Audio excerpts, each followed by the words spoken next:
हिले ना रतिया के खटिया खटिया हिले ना रतिया के खटिया खटिया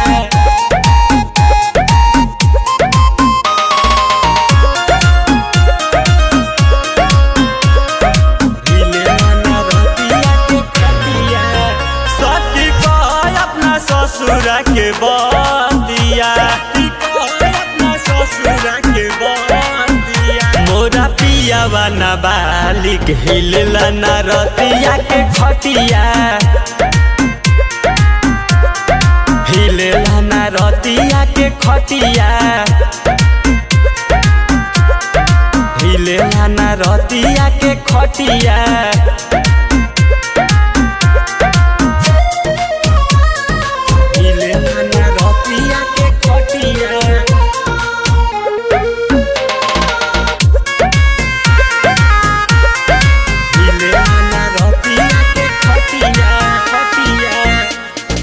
कैसे बताई सखी ससुरा के बात हो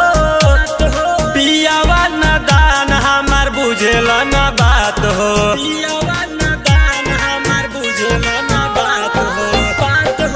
कैसे बताई सखी ससुरा के बात हो पियावा न दान हमार बुझेल न बात हो बुझेल न बात हो हमारी ये सोची उठेला दर मोरा पियावा ना बालिक हिलला ना रतिया के खटिया हिलला ना रतिया के खटिया हिलला ना रतिया के खटिया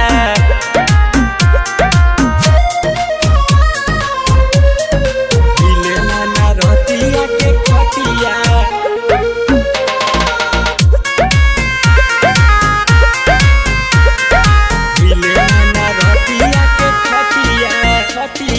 चढ़ली जवानी सखी आवे ना संहार में जीवन मनीष संगे जी कौना हाल में चढ़ली जवानी सखी आवे ना संहार में जीवन मनीष संगे जी कौना हाल में हम धमेंद्र से कैले रहती सदिया मोरा पियावा ना बालिक हिलला ना रतिया के खटिया हिलला ना रतिया के खटिया